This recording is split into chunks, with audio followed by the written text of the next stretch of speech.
The hallway floor was cold under my bare feet, and I stood there for 11 minutes without moving, listening to my wife tell another man that she loved him. 11 minutes. I counted them on my phone screen. The light turned all the way down so it wouldn't spill under the bathroom door where she'd locked herself in at 2:51 in the morning, whispering into a phone she thought I was too asleep to notice was gone from the nightstand. I didn't burst in. I didn't turn the light on. I didn't do any of the things a man is supposed to do when he hears his wife of 9 years say another man's name the way she used to say mine. I stood in the dark hallway of my own house, in a t-shirt and pajama pants, and I listened. And somewhere around the 4th minute, something in me went quiet in a way I'd never felt before. Not sad quiet. Not angry quiet. Calculating quiet. The kind of quiet that comes right before you make a decision you can't take back. My name is Marcus Calloway. I'm 41 years old. I own and run Calloway Ridge Development, a commercial real estate firm headquartered in downtown Denver, and over the last 16 years I've built it from a single warehouse conversion into a company that controls $800 million in active projects across 3 states. I've closed deals with men who wanted to bury me in litigation just to watch me sweat, and I've never once let them see it. I know how to sit across a table from someone who is trying to destroy me and keep my face perfectly still. I did not know, until that night, that I would need that skill in my own hallway. I remember every physical detail of those 11 minutes with a clarity that unsettles me even now, months later. The particular chill of the hardwood in the hallway, colder than it should have been for October. The thin line of blue light leaking out from under the bathroom door, the glow of her phone screen reflecting off the tile. The way my own heartbeat sounded impossibly loud in my ears, like something trying to warn me to walk away before I heard something I couldn't unhear. I remember thinking, somewhere around minute 3, that I should go back to bed, that whatever this was, I wasn't ready for it yet.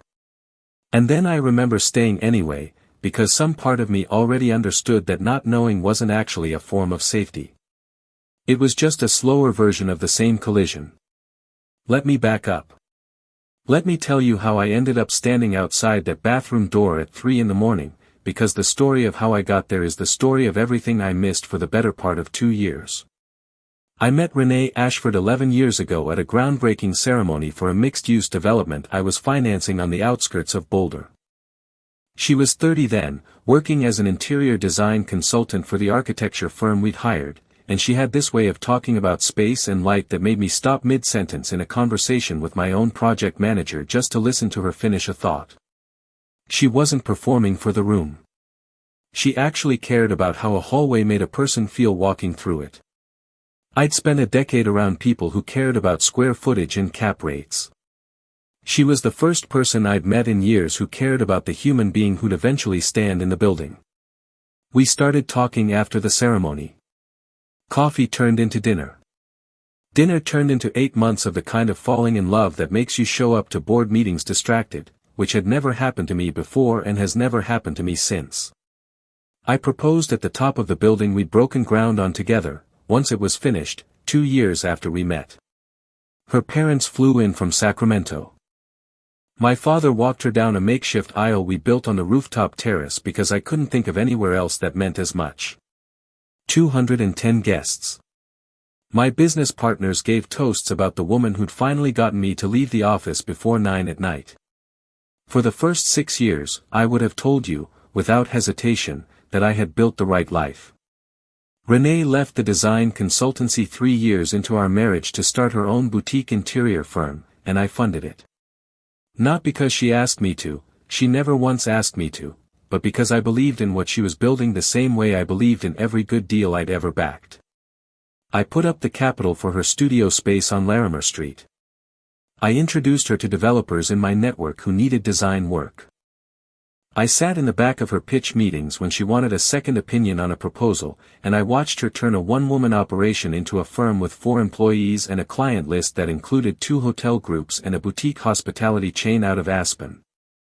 I tell you all of this not to keep a ledger. I've never been a man who kept score in a marriage, but because it matters for what comes later. It matters that I built something for her the same way I build everything else in my life, patiently, deliberately, and completely. I remember, specifically, a trip we took to Portugal for our 7th anniversary, because it's the trip I now look back on as the last time I felt entirely certain of us.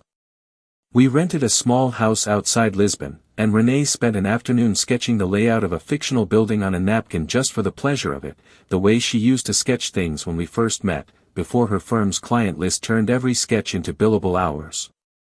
I remember thinking, watching her hunched over that napkin in the golden evening light, that I had built exactly the life I wanted, and that whatever came next in either of our careers, we built enough of a foundation between us that nothing could really touch it. For months after we got back from that trip, Preston Delgado's name came up for the first time. Somewhere in year 7, something in the rhythm of our marriage started to shift, and if I'm honest with you, and with myself, I noticed it and didn't let myself look directly at it. That's its own kind of failure. I run a company where I pride myself on seeing risk before it becomes a crisis. I read balance sheets for a living and catch the sentence buried on page 40 that tells you a deal is about to go sideways. And somehow, in my own house, I let myself believe that a change in tone was just a change in season. Renee started taking on more projects that required travel, Aspen, then Jackson Hole, then a resort renovation outside Scottsdale that had her gone 2 and 3 nights a week for months at a stretch. I told myself I was proud of her growth. I was proud of her growth. But her phone started living face down on every surface it touched. She started closing her laptop a half-second faster when I walked into a room. She stopped asking about my deals, and for 8 years, Renee had been the person I processed every major decision with, the person who asked good, sharp questions about term sheets like she trained for it. And then one day, without any announcement, she just stopped asking. The way you stop watching a show you used to love, not because anything dramatic happened, but because your attention has already quietly relocated somewhere else. I noticed. I filed it away.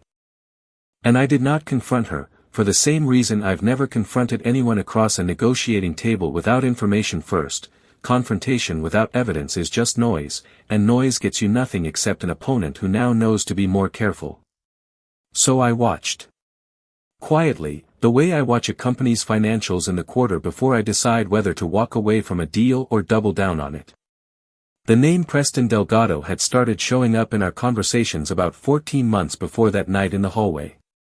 Preston was an architect, young, talented, aggressive in the way that ambitious 32-year-olds in a competitive field tend to be, who ran a boutique design-build studio out of the Rhino Art District. Renee had started subcontracting elements of larger projects to his studio because his firm specialized in the kind of adaptive reuse work that fit the resort clients she'd been landing. I'd met him twice, both times at events Renee had invited me to, both times briefly. He was sharp.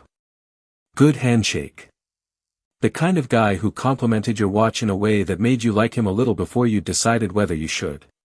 What I did not know, what I had no way of knowing, sitting through those 2 brief introductions, was that Preston Delgado had, over the previous year, become the person my wife talked to more than she talked to me. Not about work. About everything. I started noticing the pattern properly around the 10-month mark, though I didn't yet have a name for what I was noticing. Renee would be in the kitchen with me, unwinding from a long day, and her phone would light up on the counter, and she'd pick it up and walk toward the back office before she'd even looked at who it was. Like her body already knew where that call needed to happen, somewhere I wasn't. She started scheduling site visits that didn't match the project timelines she'd mentioned to me the week before. She started coming home from Aspen with a kind of brightness that didn't match the exhaustion she used to complain about after those trips. And then, 4 months before that night, I noticed the thing that finally made me stop filing information away and start actually building a case, though I still hadn't said a word to anyone. Renee started asking me, casually, offhandedly, in the tone of someone testing a door to see if it's locked, what I thought about people who grew apart without anyone doing anything wrong. She asked it twice, in 2 different conversations, weeks apart, framed as abstract philosophy.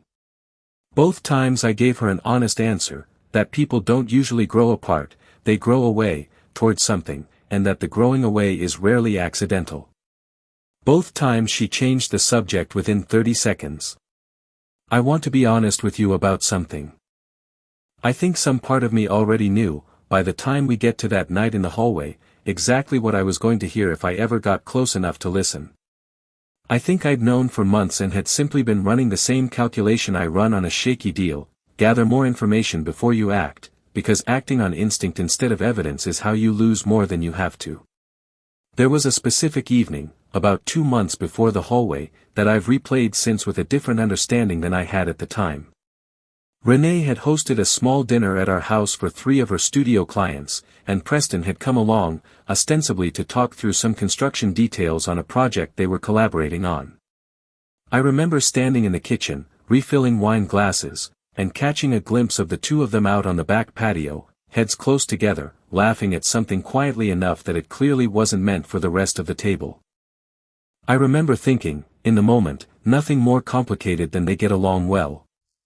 I remember Renee catching my eye through the window and smiling at me, easily, warmly, the same smile she'd given me across 1,000 other rooms over 11 years, and how completely that smile disarmed whatever quiet, half-formed question had started to surface in me a second earlier. I think about that dinner often now. I think about how good she must have already been, by that point, at holding 2 entirely separate versions of her attention in the same room without either version leaking into the other. I don't say that with bitterness anymore, most days. I say it with a kind of clinical fascination, the same fascination I'd feel reviewing a competitor's due diligence file and realizing, too late, exactly how thoroughly they'd outmaneuvered you. She was good at it. That's simply a fact, and pretending otherwise wouldn't make the story any truer. That night, I finally got close enough to listen.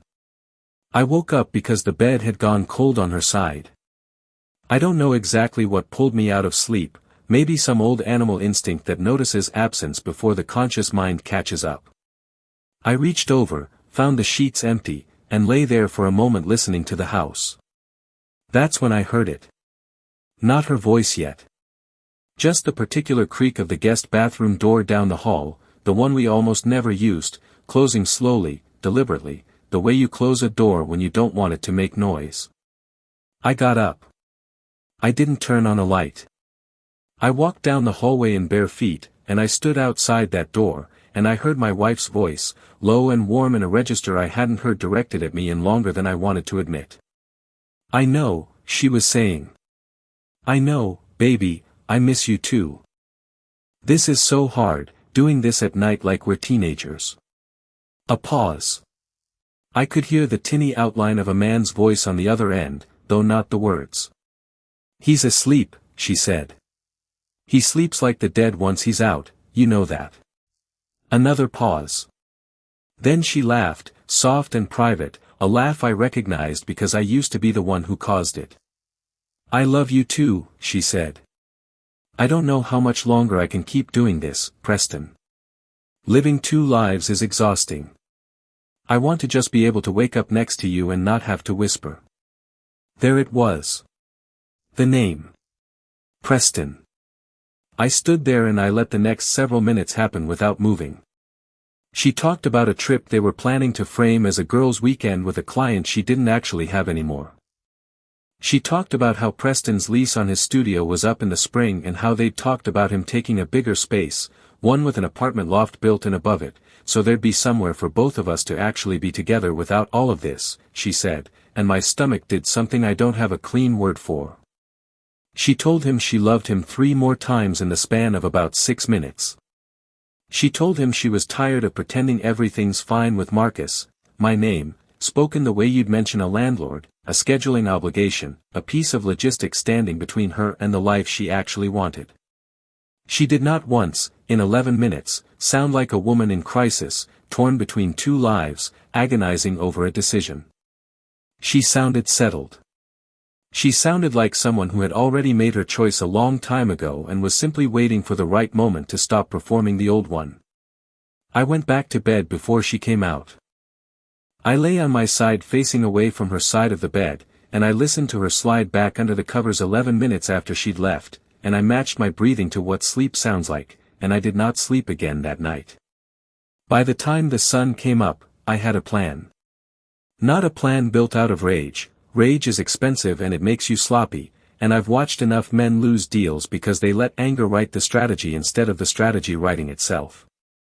I had a plan built the way I build every plan that matters, quietly, with information as the foundation, and with the understanding that the person who knows more than the other side thinks they know is the person who controls how this ends. The next morning, I watched her make coffee like it was any other Tuesday. She hummed something under her breath while she waited for the kettle, and I sat at the island scrolling through emails on my phone, and the entire performance of normalcy between us was so seamless that if I hadn't stood in that hallway the night before, I would have sworn nothing in our marriage had changed even slightly. That, more than the phone call itself, was the thing that unsettled me most in the days that followed. Not that she'd lied. People lie. What unsettled me was how good she'd gotten at it, how long she must have been practicing to make it look this effortless. I went to the office that day and sat through 3 meetings I couldn't have told you the content of an hour later. My head of acquisitions, a sharp woman named Denise Okafor who has worked with me for 9 years, pulled me aside after the second one and asked if everything was all right. I told her I hadn't slept well. It was, technically, true. That night, I did something I'd never done in 11 years of marriage. I waited until Renee was asleep, and I went down to my home office, and I pulled up the joint account statements for the 2 credit cards we shared, going back 18 months. I am not, by nature, a suspicious man. I've built my entire professional life on extending trust and then verifying it structurally, through contracts and clauses, rather than through surveillance.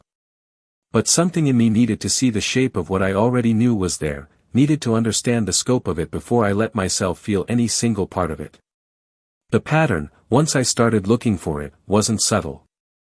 A boutique hotel in Steamboat Springs, charged on a weekend I remembered clearly because I'd been at an industry conference in Chicago and Renee had told me she was camping with a friend from design school, a friend, I would later learn, who did not exist, or at least did not exist in any form connected to that particular weekend.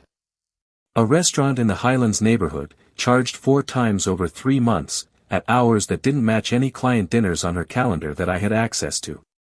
A florist charge in February, small, $28, the kind of thing you wouldn't notice unless you were already looking, dated 2 days before Valentine's Day, a holiday we had, that year, spent quietly at home because she'd told me she was too exhausted from a site visit to go out. I didn't confront her with any of it. Not yet. I wrote it all down in a document on my laptop, dates and amounts and locations, the same way I build a due diligence file before I walk into a negotiation, because I have learned, over 16 years in this business, that the person who shows up to a hard conversation with a folder full of specifics is never the person who loses that conversation. There was one more piece I needed before I felt like the picture was actually complete, and it came from a place I hadn't expected.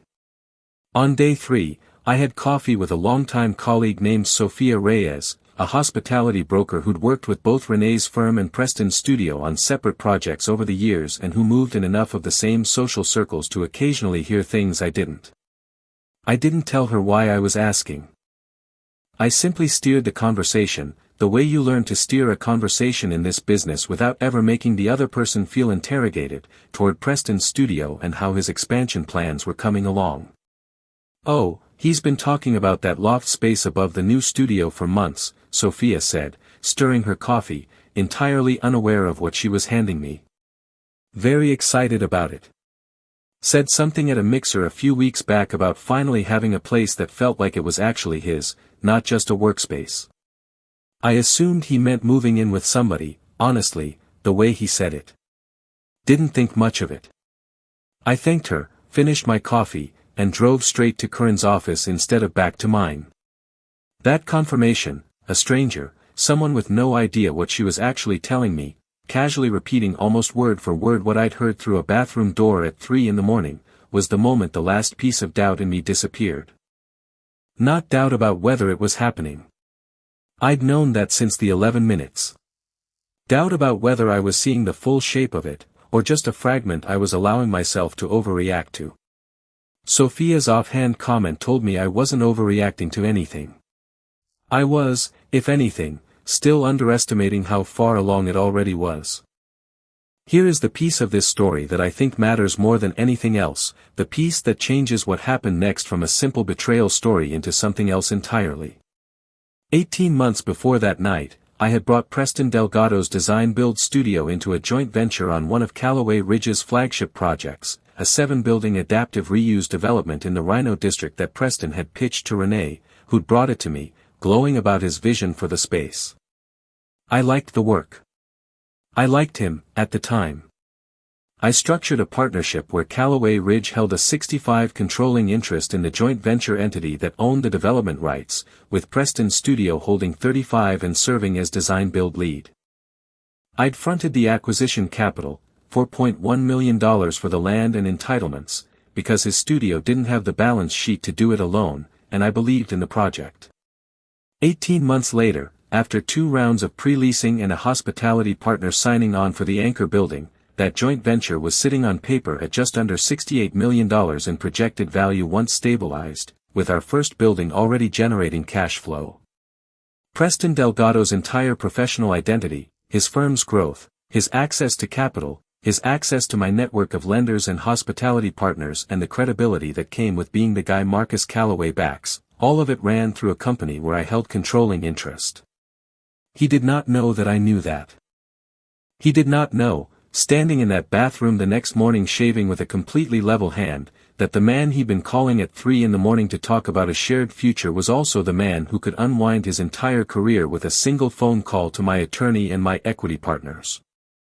I want to be clear about something, the same way I've had to be clear with people who've called what I did next vindictive.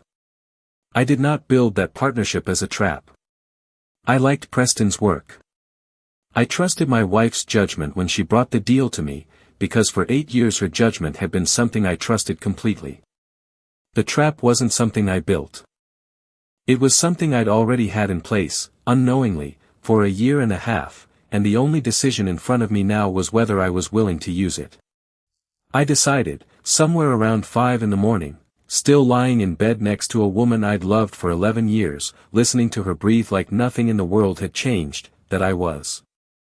I waited 4 days. Not because I was uncertain. Because 4 days gave me time to do what I do before every major move, verify, structure, and make sure that when I acted with everything already in place, so there would be no scramble, no gap where the other side could regroup. I've watched too many good executives get the instinct right and the execution wrong, moving before the paperwork was ready and losing the advantage they'd built. On day 2, I called my attorney, a woman named Corinne Vasquez who has represented Callaway Ridge for 12 years and who I trust the way I trust very few people in this business. I told her what I'd heard. I told her about the joint venture structure. She was quiet for a moment. Corinne doesn't do performative sympathy, which is one of the reasons I hired her, and then she said, "Okay. Walk me through the partnership agreement again. I want to know exactly what leverage you actually have versus what you think you have." We spent 40 minutes on the phone. The joint venture agreement had a standard buy-sell provision, along with a clause that let the controlling partner force a sale of the entity's assets under specific conditions that, as it turned out, had already been triggered by a delay in Preston's studio delivering finalized construction documents for Building 4, a delay he'd been quietly asking Renee to help him smooth over with me for weeks, not realizing that his girlfriend and his controlling business partner's wife were the same person. "You can force this," Corinne said. "Cleanly. He's been in technical breach for 6 weeks. You have every right to exercise the buyout provision and take the joint venture to 100% Callaway Ridge ownership, and you can do it without anyone being able to say you did anything except enforce a contract he was already failing to meet." "Do it," I said. Quietly. "I don't want him to see it coming until it's already signed." Corinne asked me one more question before we hung up that afternoon, and it stayed with me since. "Marcus, I have to ask, because it's my job to ask. Is there any chance you're reading more into a business delay than is actually there? Contractors miss deadlines all the time. I need you completely sure before we build a strategy around this." I told her about the 11 minutes. I told her about the hotel charge and Steamboat, the florist, the restaurant in the Highlands, the pattern I'd built out over the previous night sitting alone in my home office at 1 in the morning with a laptop and a spreadsheet, because by then I'd already started turning suspicion into documentation. Corinne was quiet on the other end for a moment. "Okay," she said. "Then we're not overreaching. We're just finally catching up to something that's already been true for a while. Give me 2 days to pull the joint venture file and confirm the breach is airtight before we move on anything."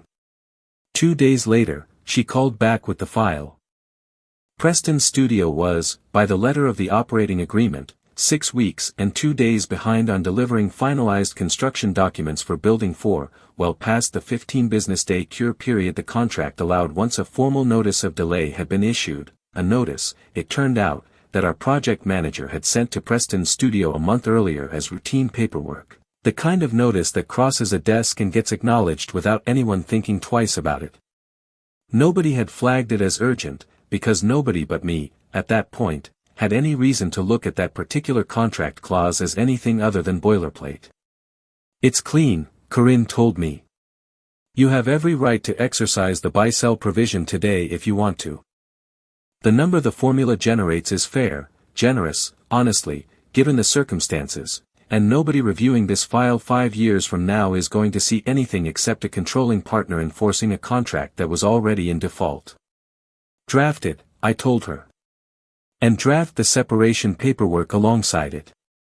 I want both ready before I say a word to anyone." On day 3, I called my brother, Grant.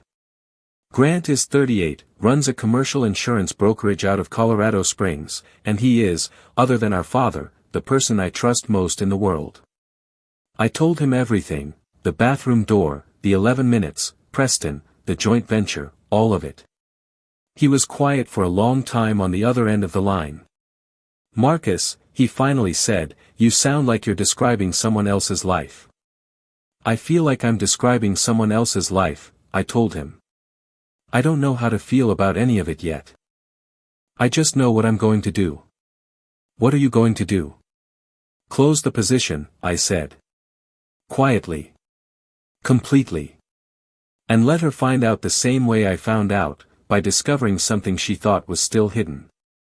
Grant didn't try to talk me out of it. He asked one question, the same kind of question our father would have asked. "Is this about winning, or is this about being right?" I thought about that for a long moment. "It's about not being someone's fallback plan while they figure out what they actually want," I said. "It's about not funding a life I'm not going to be part of anymore." "Then do it clean," Grant said. "Don't let it turn into something you're ashamed of later. You're better than that." On day 4, I called our father, Walter Calloway, 73 years old, retired now after 40 years running his own small commercial construction firm, the man who taught me everything I know about reading a room and reading a balance sheet before I ever set foot in business school. I told him what I'd overheard. He didn't say anything for almost a full minute. "Did you love her?" he finally asked. "I did. I think in a lot of ways I still do, which is its own kind of problem right now." "Then you're allowed to grieve that," he said. "But you don't have to let the grieving slow down the decision. Those are two separate things, and a lot of men make the mistake of thinking they have to feel resolved before they can act. You don't. You act, and the feeling catches up whenever it catches up." "What would you do?" I asked him. "I'd make sure that when the dust settled, nobody could say I acted out of spite," he said. "I'd make sure every move I made, I could defend in a room full of strangers without flinching. And then I'd make the moves anyway, because being fair to yourself matters just as much as being fair to her." "How did you know that, back when you were building the company? How did you keep from just reacting when something went wrong on a job site?" My father laughed, a low, tired sound. "I didn't always. I lost a contract in 1987 because I let my temper get in front of my judgment with a supplier who'd shorted us on materials. Cost me almost everything I'd saved that year.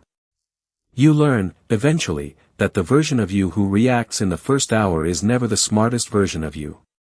He's just the loudest. Let him have his hour. Then put him away and let the other version, the one who actually thinks, take over. I already have, I told him. I think I decided what I was going to do the second night I stood outside that door. Then you're ahead of where I was at your age, he said. Just remember something, son. Winning cleanly still costs you something. Don't be surprised when it does. Don't mistake not falling apart for not being hurt. I won't, I said, though at the time I don't think I fully understood what he meant. I would, in the weeks that followed. That's exactly what I did. For the next several days, I lived a version of my life that I can only describe as surgical. I came home at the same time every night. I ate dinner across the table from Renee, and we talked about nothing important, the way we had for months without either of us noticing how little we actually said to each other anymore. I watched her check her phone with the same practiced casualness she'd been using for over a year, and now that I knew what I was watching for, I could see the whole choreography of it, the way she angled the screen just slightly away from me, the way her thumb moved a half-second faster when a certain kind of notification came through. I did not confront her. Every night I went to bed next to her and said goodnight in the same even voice I'd used for years, and every night I lay awake afterward turning the plan over in my mind, checking it for weaknesses the way I'd check a term sheet before signing it. Corinne finalized the buyout paperwork on day 6. The joint venture's operating agreement gave me the right to exercise the buy-sell provision unilaterally given Preston's documented breach, and by day 7, I had the signed documentation in hand to acquire the remaining 35% of the joint venture at a valuation set by the agreement's built-in formula, a number that was generous to Preston given the circumstances, because I did not want anyone, ever, to be able to say I'd lowballed him out of malice. I wanted the number to be clean. Defensible. The kind of number that, if anyone ever pulled the file and reviewed it, would look like exactly what it was, a controlling partner exercising a contractual right after a documented breach, and nothing more. I also had Corinne quietly begin drafting a separation agreement, because by that point I already knew where this was going, and I wanted to be ready the moment I needed to move on that front too. On day 7, I did something that wasn't strictly necessary, but that I needed to do for my own sake. I drove out to the Rhino site in the late afternoon, unannounced, the way I do periodic walkthroughs on every active project, and Preston was there, in a hard hat and a flannel jacket, walking the framing on Building 4 with 2 of his junior architects. He saw me and smiled, easy and unbothered, the smile of a man who has no idea the ground under him has already shifted. Marcus. Good timing, actually, I wanted to talk to you about the document schedule. We're a little behind, but we've got a plan to close the gap by the end of the month. I heard, I said. Corinne mentioned the notice of delay went out a few weeks ago. Yeah, that. It's not as bad as it looks on paper. We've had some staffing turnover, a couple of the drafters left for a bigger firm. We're catching up. He said it lightly, the way you explain a minor inconvenience to someone you assume is on your side. I looked at him for a moment longer than the conversation required. I thought about the 11 minutes. I thought about a loft above a studio, and a future being planned in whispers at 3 a.m, funded, in every sense that mattered, by a man standing 3 feet away from him holding a set of blueprints. I thought about how easy it would have been, right there, to say something, to watch his face change in real time on a job site with 2 of his own employees standing close enough to hear. I didn't. Not because I was being generous. Because a job site isn't a negotiating table, and I have never once let the wrong room dictate the timing of a decision that matters. Get the documents in, I said instead, evenly. We're on a tight window with the hospitality partner. Understood, he said, still smiling, still entirely unaware. We'll get there. I know you will, I said. One way or another. I walked the rest of the site alone after that, and for the first time since the hallway, I let myself feel something close to anger, not loud, not the kind that makes you raise your voice, but a low, steady heat that told me the plan I'd built over the last week wasn't just strategy anymore. It was necessary. A man who could stand in front of me, smiling, talking about staffing turnover, while whispering about a future with my wife in the same breath he'd used to ask me for patience. That man had made his choice long before I found out about it. I was simply the one who got to decide what happened next. On the morning of day 8, I asked Renee if she'd be free that evening for dinner, just the two of us, nothing unusual in the ask, since we still had dinner together most nights anyway. But I told her I wanted to take her somewhere nice. I picked the Kestrel, a restaurant downtown with private, high-backed booths, the kind of place where a conversation can happen without an audience, but also, notably, the kind of place I knew Preston Delgado frequented, because I'd done my homework, and I knew from his firm's social media that his studio had a standing Thursday dinner reservation there with a client he was courting. That Thursday was no accident. Renee wore a green dress I hadn't seen before. She looked lovely, and there was a lightness to her that evening that told me, without her saying a word, that she'd made some kind of internal decision recently and was feeling the relief of having made it, even if she hadn't yet told me what it was. We ordered. We made small talk about a resort project she was finishing in Scottsdale. And then, over the appetizer course, I set my phone face up on the table between us, not aggressively, not dramatically, just a small, deliberate gesture, and I said, "I want to tell you about a phone call I got a few days ago." She looked at the phone, then at me. Something in her posture shifted, almost imperceptibly, the way it does when someone senses the ground moving before they can name why. "I got a call from Corinne," I said, keeping my voice completely level, the same voice I use closing a deal I already know is going my way. "About the Rhino joint venture. Preston's studio has been in breach of the design document delivery schedule for about 6 weeks now. I exercised the buyout provision. As of Tuesday, Callaway Ridge owns 100% of that development. Preston's studio is out." I watched the color drain slowly out of her face. "Marcus, why are you telling me this?" she said, and her voice had a careful quality to it now, the tone of someone choosing each word like it might detonate. "Because I think you already know why I'm telling you this," I said. "The same way I think you already know that I know." The silence that followed was longer than any silence we'd ever had in 9 years of marriage. Renee set down her fork very slowly, the way you set something down when your hands aren't entirely steady. "How long?" she finally asked. 11 days, I said. "I heard you on the phone. 2:51 in the morning, in the guest bathroom. I heard his name. I heard you tell him you loved him. I heard you say you were tired of pretending everything's fine with me." Her eyes filled, but she didn't say anything right away. "I didn't say anything that night," I continued, "because in my experience, the smartest move you can make when you've just learned something that changes everything is not the first move that comes to mind. It's the move that comes after you've had time to understand exactly what you're dealing with." "So you did all of this," she said, gesturing vaguely at the phone, at the words joint venture still sitting in the air between us, as some kind of, punishment? Payback? "No," I said, and I meant it, the same way I'd meant it every time I'd explained this to Corinne, to Grant, to my father. I unwound a business partnership with a man who was in breach of contract. That's not punishment. That's a controlling partner enforcing terms he was already legally entitled to enforce. The timing is the only thing that isn't purely business, and I'll be honest with you about that part. The timing is because I wanted you to understand something before we had the rest of this conversation." "What?" she said quietly. "That the life you've apparently been trying to build with him," I said, "the studio expansion, the loft above it, the version of a future you were describing to him at 3 in the morning, none of that exists anymore. It existed because of access to capital, credibility, and a network that came through me.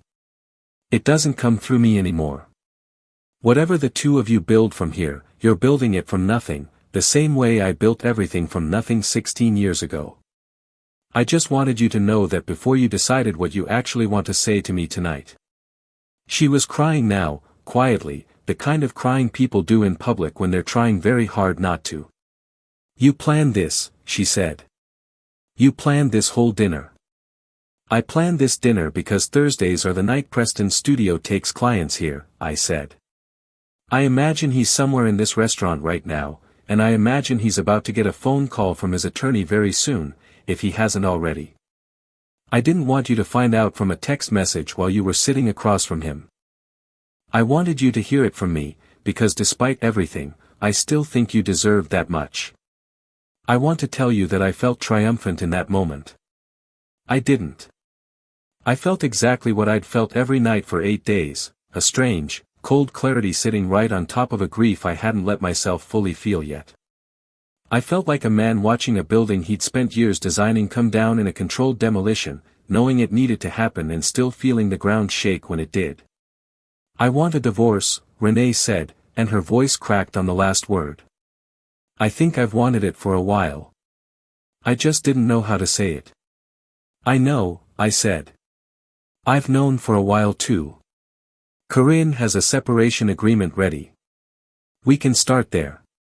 She stared at me, and something in her expression shifted from grief into something sharper. You had a separation agreement drafted before you even told me you knew, she said. Marcus, that's cold. That's genuinely cold. Is it colder than 11 months of whispering to another man in my own guest bathroom? I asked, and I kept my voice level, but I let the question sit there without softening it. I'm not interested in a competition over who was colder first, Renee. I'm interested in making sure that when this ends, it ends without either of us dragging it out longer than it needs to be dragged out. She wiped her eyes with the back of her hand, careful not to smear her makeup, a habit so practiced it looked almost involuntary. Do you hate me? She asked quietly. No, I said, and I meant it. I loved you for 11 years. I don't think that kind of love just flips into hate the moment you learn something new about the person you loved. I think it turns into something sadder than hate. Something closer to grief for a version of you I apparently only got to know half of. I didn't set out to hurt you, she said. I know that doesn't mean anything right now, but I didn't. It happened slowly. And then one day I looked up and I didn't know how to undo it, or if I even wanted to. I believe that, I told her. I think most people who end up where you ended up didn't plan it from the start. But at some point, not undoing it becomes its own choice. You made that choice a lot of nights in a row, Renee. That part isn't an accident anymore, no matter how it started. She didn't argue with that. She just sat there, quiet, while the restaurant moved around us, other tables laughing about things that had nothing to do with either of us. What happens now? She finally asked. Now we finish this dinner like adults, I said, because making a scene isn't going to give either of us anything we actually need. And tomorrow, you'll hear from Corinne, and we'll handle the rest of it the way two people who spent 11 years building a life together should handle an ending, carefully, and without cruelty, even if cruelty is the thing that's been happening underneath the surface for a while now. Preston Delgado did, in fact, get the call from his attorney before we'd finished our entrees. I know this because Renee's phone lit up 4 times in the span of 10 minutes, and because I watched her face cycle through something I can only describe as watching a person understand, in real time, exactly how large the thing they'd lost actually was. His studio survived, technically. It still exists today, smaller, operating out of a shared workspace instead of the standalone space he'd been planning to expand into. He lost the credibility that came with being backed by Callaway Ridge, and 2 lenders who'd been circling a construction loan for his next project quietly pulled their term sheets within a month, once word got around, not because I made a single call about it, but because in this industry, word about who's still standing behind a project and who isn't travels on its own, and I didn't need to help it along. I did not destroy him. I want to be honest about that, the same way I've had to be honest with people who've heard this story since and assumed I burned the man's entire career to the ground out of spite. I enforced a contract. He built the rest of the consequences himself, the same way a person builds every consequence that follows a choice they made with their eyes open. I heard, through a mutual contact in the architecture community about 6 weeks after the dinner, that Preston had tried to call me twice in the days following the buyout, and that when I didn't return either call, he'd shown up at my office unannounced, only to be told by my assistant that I wasn't available and wasn't likely to become available. I never spoke to him again after that afternoon on the job site. There was nothing left to say. Whatever conversation he wanted to have with me, an apology, an explanation, an attempt to argue that the business decision and the personal betrayal should somehow be treated as separate things, wasn't a conversation I owed him. I have never once, in 16 years of business, been obligated to explain myself to a man who was in breach of his own contract, and I wasn't about to start because the breach happened to be personal as well as professional. Renee and Preston stayed together for a little over 4 months after the divorce was finalized. I know this only secondhand, through the kind of small city gossip that travels in an industry as tightly networked as commercial real estate and design in a city the size of Denver. They ended things sometime in the early spring, and I never learned the details, and I never asked. I found, somewhat to my own surprise, that I didn't need to know. Whatever story existed between the two of them once the whispering in a guest bathroom turned into an actual daylight relationship with actual daylight consequences, rent to pay, a studio to rebuild, a reputation to slowly repair, wasn't a story I had any stake in anymore. I had already closed that position. I didn't need the epilogue. The divorce took 4 months. Colorado is a no-fault state, and I didn't fight her on anything I didn't need to fight her on. But I want to tell you about the one mediation session that actually did get contentious, because it's the moment that taught me the most about who Renee had become over those 18 months, and maybe about who she'd always been underneath the version of her I'd fallen in love with. Her attorney, a competent but combative man named Philip Cross, opened the second mediation session by arguing that Renee was entitled to a portion of the appreciated value of the Rhino joint venture, on the theory that her introduction of Preston's studio to Callaway Ridge in the first place constituted a contribution to the marital estate that should be reflected in the settlement. I understood the argument, technically. I even respected the audacity of it, in the cold, professional way you respect a competitor's aggressive opening position even while you're dismantling it. Corinne handled it without raising her voice. The joint venture was structured, funded, and controlled entirely by Callaway Ridge, using capital that predates the marriage and remains separately titled under a valid prenuptial agreement, she said, sliding a folder across the table. Ms. Ashford's introduction was social, not financial. If we're going to open the door to relitigating the origins of every business relationship that happened to start at a dinner party during this marriage, I'm happy to go down that road, but I don't think it's a road that ends anywhere favorable to your client, given the other information in this file. Philip Cross looked at Corinne for a long moment, then glanced at Renee, and something passed between them, the recognition, I think, that Corinne was telling him. As gently as a room like that allows, that we knew considerably more about the last 18 months than his client had told him, and that pushing further down this particular road risked opening doors none of us actually needed opened in a public filing. He withdrew the claim within the hour. Renee didn't look at me for the rest of the session. I didn't take satisfaction in that moment the way I might have expected to, months earlier, imagining how a scene like that would feel. Mostly I just felt tired. Divorce, even a clean one, even one where you know with total certainty that you're standing on solid legal and moral ground, is still an exercise in watching something you built together get itemized, valued, and divided across a conference table by people paid by the hour to make sure neither side gets taken advantage of. There's no version of that process that feels like winning, no matter how favorable the terms end up being. It just feels like the slow, procedural completion of something that had already ended in a hallway months earlier. She kept her design firm, I never touched that, because it was hers, built on her own talent, even if I'd helped fund the early years, and taking it from her would have made me exactly the kind of man I didn't want to become. I kept the house, because I'd bought it before we married and it had always, on paper and in practice, been mine. We split the rest cleanly, quickly, without the drawn-out cruelty I've seen other divorces turn into. My father was right about one thing above everything else. I wanted to be able to explain every decision I made in that process to a room full of strangers without flinching, and I can. Telling people was its own strange labor. Denise found out first, because she'd noticed I'd stopped wearing my ring about a week after the dinner at the Kestrel and had the good sense not to ask about it directly, just to quietly cover for me on 2 client calls I wasn't fully present for that month.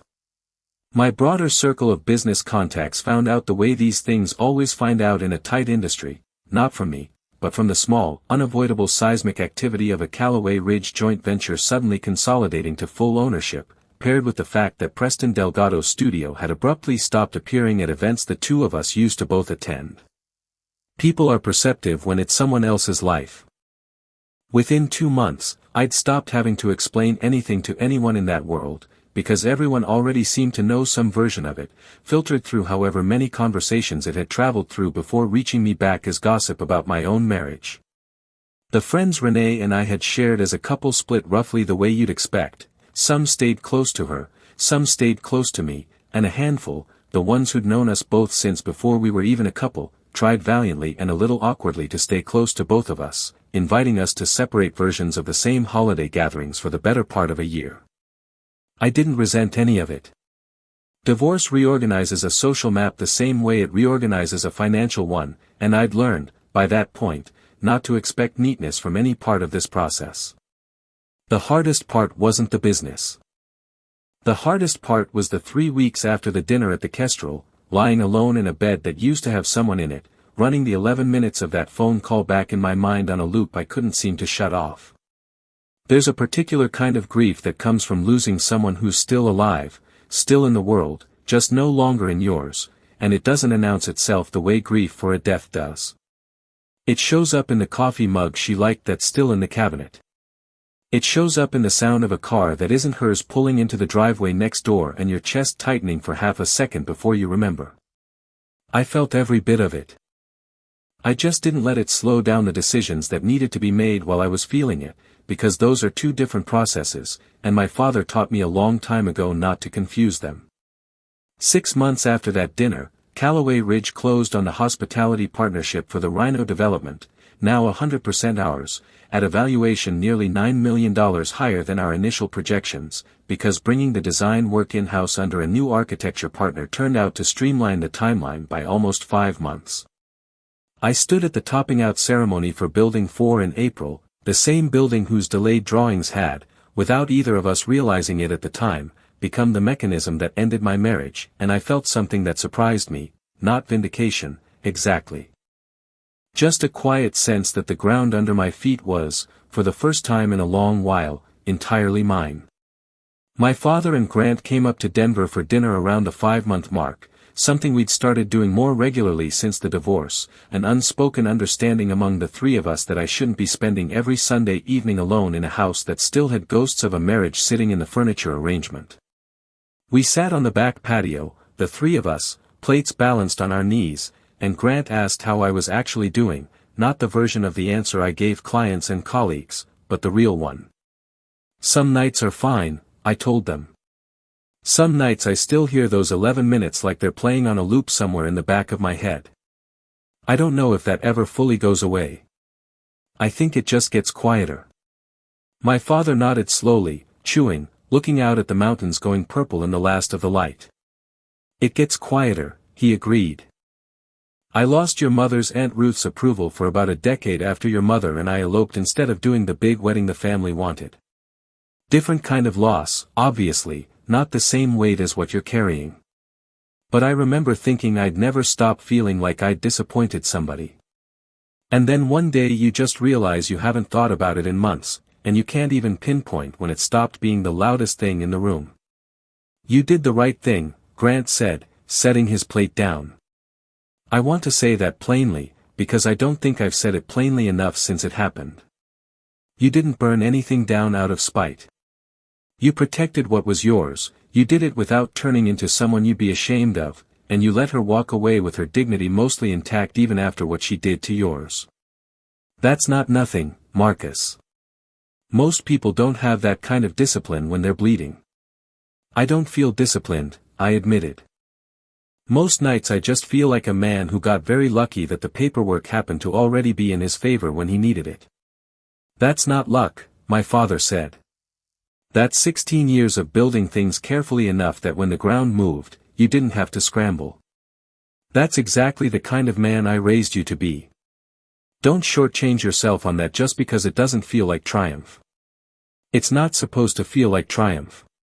It's supposed to feel like getting through it standing up. I started sleeping through the night again somewhere around month 5. No more waking up at 2:51 out of some strange internal clock my body had apparently set for itself. No more running the 11 minutes back and forth in my head like a scene I couldn't stop rewatching. There's something clarifying about surviving the thing you feared most. You find out the floor doesn't actually disappear when it happens. You find out you're still standing, still building, still entirely capable of being the man you were before, just with a clearer sense now of what you will and won't accept from the people you let close to you. I ran into Renee once, about 8 months after the divorce was finalized, at a coffee shop near the Larimer Street studio she still runs. She looked well, steady, put together in a way that suggested she'd done some real work on herself in the months since. We talked for a few minutes, careful and polite the way two people are when they've heard each other and both know it. "The Rhino project looks incredible," she said. "I drove past it last week." "Thank you," I said. "It's turning into everything I wanted it to be." She looked at me for a moment, something unreadable moving behind her eyes. "I think about that dinner a lot," she said quietly. "How calm you were. I used to think that meant you didn't feel anything as deeply as I did. I don't think that anymore." "I felt every bit of it," I told her. "I just didn't think screaming about it in a restaurant was going to get either of us anywhere useful." She nodded slowly. "I'm sorry, Marcus. For the way I handled it. Not for wanting something different, I think I'm allowed to have wanted that. But for the way I went about finding it. You deserved a conversation, not a discovery." "I know," I said. "And I appreciate you saying it. I hope you build something good with whatever's next." "You too," she said. And we went our separate ways, the way people do when a chapter has actually, finally, closed. I started seeing someone new around the 10-month mark, a woman named Anya Petrov who runs a structural engineering firm I've worked with on 2 projects, someone entirely outside the design and hospitality circles Renee and I had shared for years. It wasn't serious right away, I wasn't looking for serious right away, but I remember the first time Anya set her phone face down on a restaurant table between us, unprompted, just an unconscious habit of hers, and how something in my chest tightened involuntarily, an old alarm going off over nothing at all. I told her about it, eventually, a few months in, not the whole story, but enough of it. She listened without trying to fix it, which I've come to understand is its own kind of rare skill in a person. "You know you're allowed to still flinch at things," she told me. "That doesn't mean you're not over it. It just means it happened." I think that's the truest thing anyone said to me in the entire year that followed that night in the hallway. In September, a little over a year after that night in the hallway, Callaway Ridge held the grand opening for Building 4 of the Rhino development, the same building whose delayed drawings had, without either Preston or Renee ever intending it, become the mechanism that ended my marriage. I stood at the ribbon cutting in a suit I'd had pressed that morning, surrounded by city council members, hospitality partners, lenders, and about 200 people who had no idea what that particular building represented to me beyond square footage and lease-up numbers. Denise, my head of acquisitions, stood next to me during the reception afterward, looking out over the courtyard we'd built between buildings 3 and 4, string lights strung overhead, the kind of space Renee, in another life, in another version of this story, might have helped design. "You built something beautiful here, Marcus," she said. "For what it's worth, I know this year wasn't easy behind the scenes. I just want you to know it doesn't show. Not in the work, not in how you've led this team. It showed some days," I told her honestly. "I just tried not to let it show on the days that mattered most." "That's the job," she said. "That's always been the job."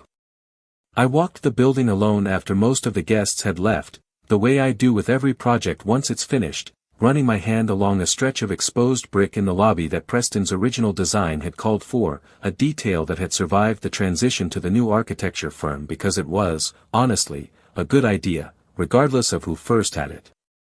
I thought about the 11 minutes. I thought about the 8 days. I thought about a green dress and a phone lighting up on a table at the Kestrel.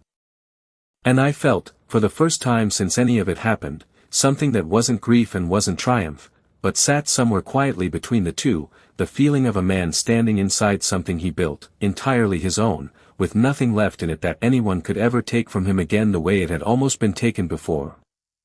I sat on the edge of the unfinished planter box in the courtyard for a long while after that, alone, the string light swaying slightly overhead in the September breeze, and I let myself think, honestly and without flinching, about everything that had brought me to that exact spot on that exact night.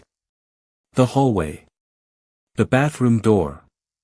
The 11 minutes I still, on certain nights, hear with a clarity that surprises me. The 8 days of quiet, methodical planning that Corinne once told me she'd never seen a client execute with that much composure while going through something that personal. The dinner. The green dress. My father's voice on the phone, telling me to sit with the loss for a full minute before I reset the board. Grant showing up with 2 coffees and no advice, just company. I thought about all of it, in order, the way you review a closing deal one final time before you sign, checking for anything you might have missed, any weakness left unaddressed. I found none. Not because the year had been painless, it hadn't been, not even close, but because every decision inside it had been made with a clear head, a level voice, and a willingness to sit with the hardest parts instead of running from them. That, more than the building behind me, more than the number on the closing statement, more than anything Preston Delgado or Renee Ashford ever did or didn't do, was the thing I actually walked away from that courtyard having built. A version of myself I could stand behind completely, in daylight, in front of anyone, without a single thing to hide.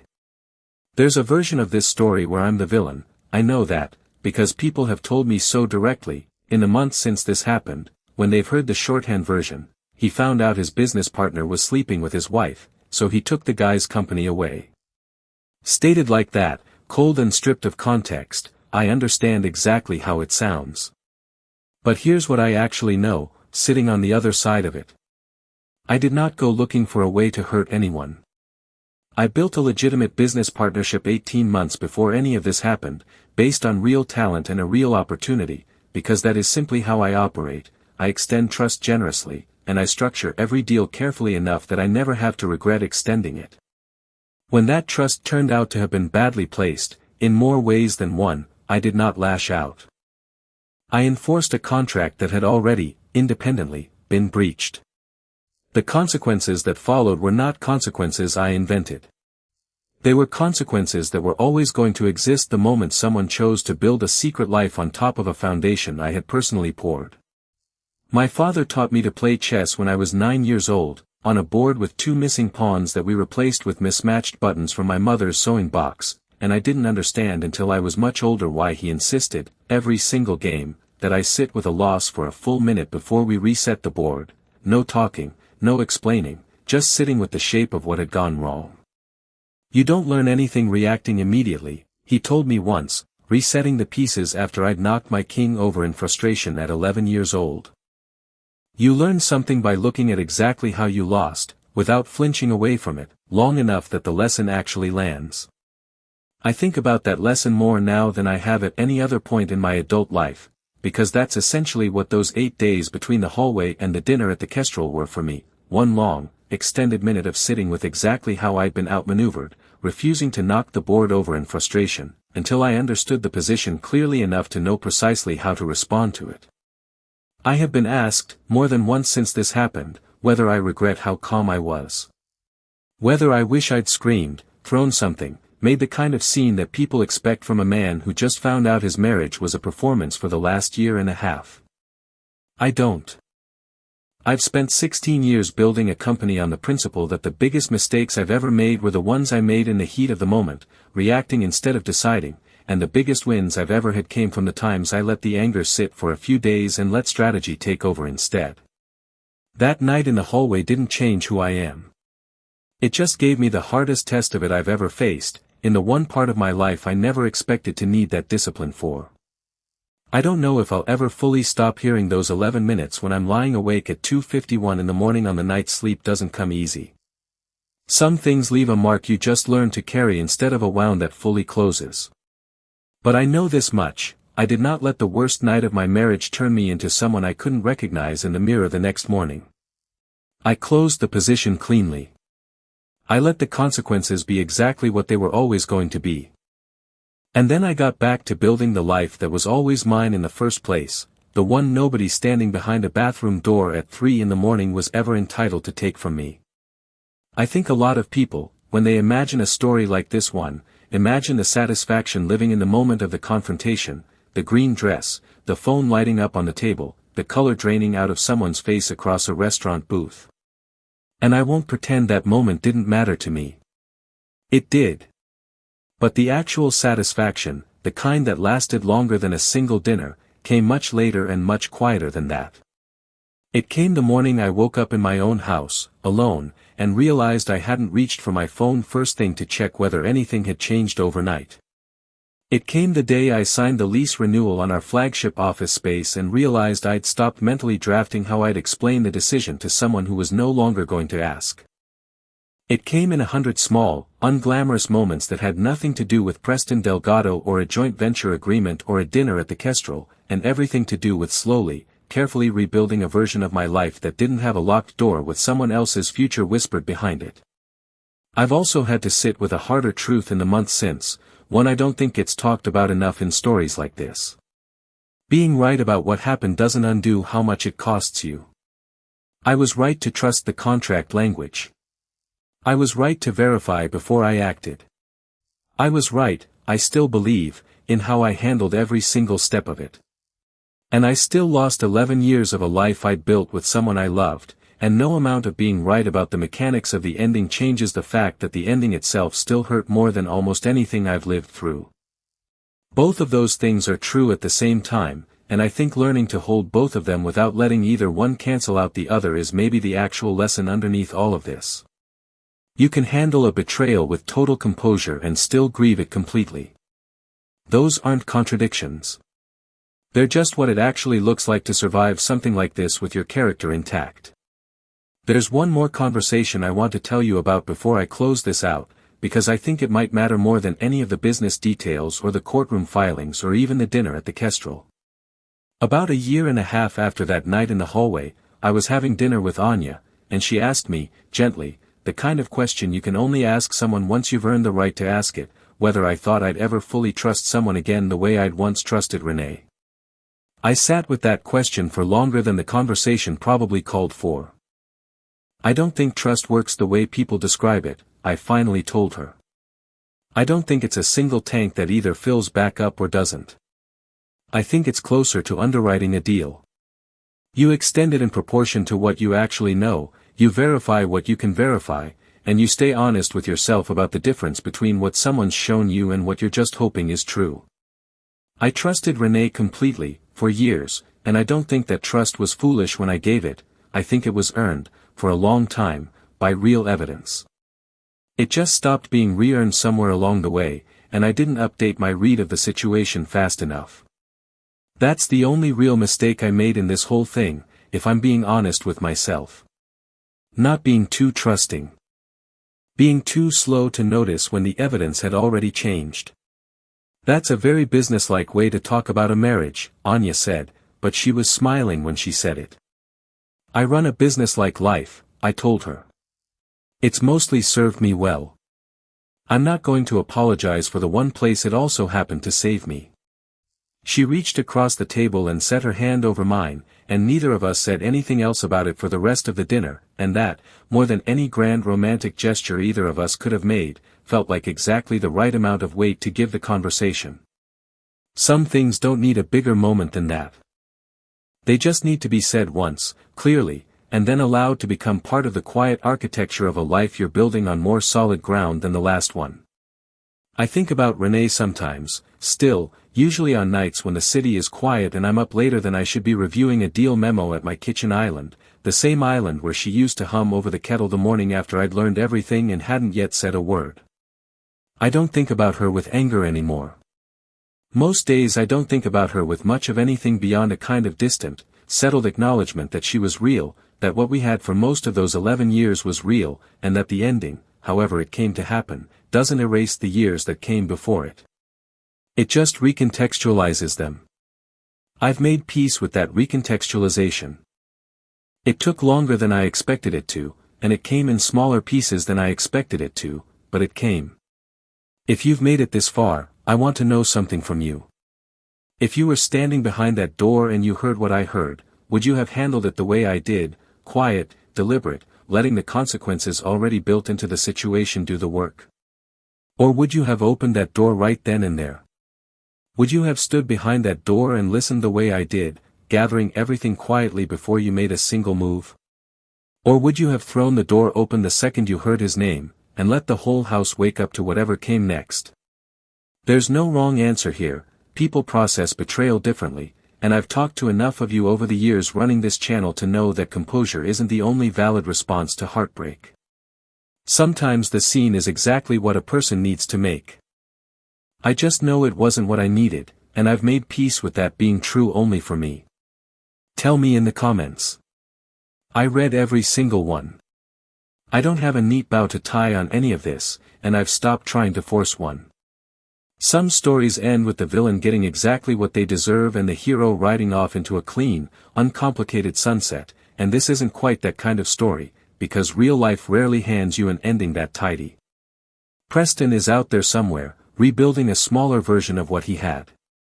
Renee is out there somewhere, hopefully happier, hopefully wiser, hopefully building something more honest than the life she was quietly constructing behind a bathroom door at 3 in the morning. And I'm here, in a house that finally feels entirely mine again, with a business that's stronger than it's ever been, and a version of myself that I trust more completely than I did before any of this happened, not because I proved something to Renee, or to Preston, or to anyone else who's heard this story since. Because I proved something to myself, in the one arena where it actually mattered, that I could lose the thing I thought I couldn't survive losing, and still come out the other side exactly the man I wanted to be. And if this story meant something to you, do me a favor and subscribe. We tell stories like this every week, real ones, about the moments that split a life cleanly into a before and an after, and about what it actually takes to walk into the after with your dignity still intact. Thanks for being here. I'll see you in the next one.